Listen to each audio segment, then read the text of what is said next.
This segment brought to you by Kansas Farm Bureau, the voice of agriculture.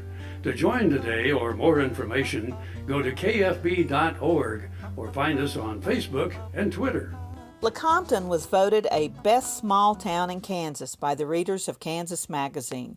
The Christmas season is just one of the reasons why. The Territorial Capital Museum is home of the largest indoor Christmas tree display with antique and vintage ornaments in the Midwest. Volunteers have spent hundreds of hours decorating more than 160 trees with vintage and themed ornaments displayed throughout all three of the museum's floors. The first tree that was put up this year was the quilt tree. This small tree was made by Karen Olson of Lawrence and donated to the museum. She is a friend of Lecompton Historical Society member Carolyn Stauffer, who along with her husband Gary worked tirelessly on preparing our unique tree display. The dedication of the many volunteers shows in Lecompton every day, but especially now. During the weeks of preparation, the boxes and cartons of decorations give the appearance of Santa's workshop rather than a history museum. As Paul Bonmeyer, president of the Lecompton Historical Society, pointed out, there is history in the ornaments and trees too. He opened the glass case in which the fragile feather tree is displayed. Like many Christmas traditions, including the Christmas tree itself, the feather tree has its origins in Germany. They were made in the 1880s and 90s from a center dowel with dyed green goose feathers forming the branches. Many of the fragile glass ornaments are light as a feather and come from Germany as well. Other ornaments are Scandinavian or Czech. The variety of Christmas trees ranges from tiny tabletop vintage trees, including brush trees from the 1940s, a small pink Barbie tree, and the 15-foot cedar that is the focal point of the chapel upstairs.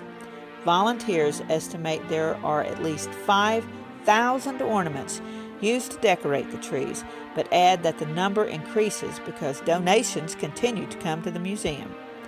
The third-floor chapel is also where the Christmas Vespers is held, always a standing room-only crowd.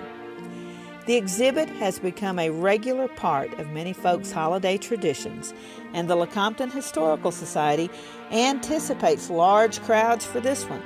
Group tours are welcome. The exhibit opened November 1st and will be up through New Year's Day. Lane University was originally intended to be the state capitol, and when that honor went to Topeka instead, the building was finished and turned into a university. The very colorful and controversial first Kansas Senator, Jim Lane, pledged funds for the school, and it was named in his honor.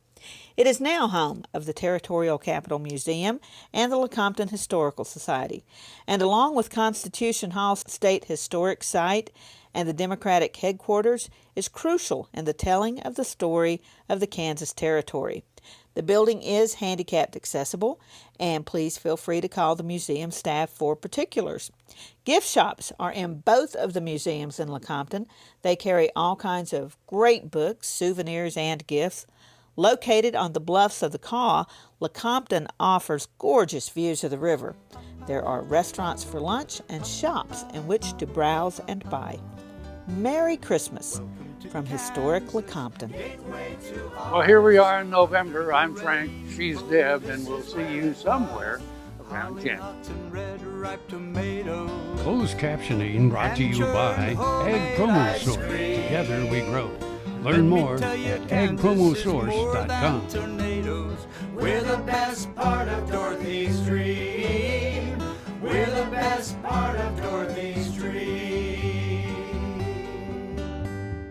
Watch Ag AM in Kansas online at agaminkansas.com.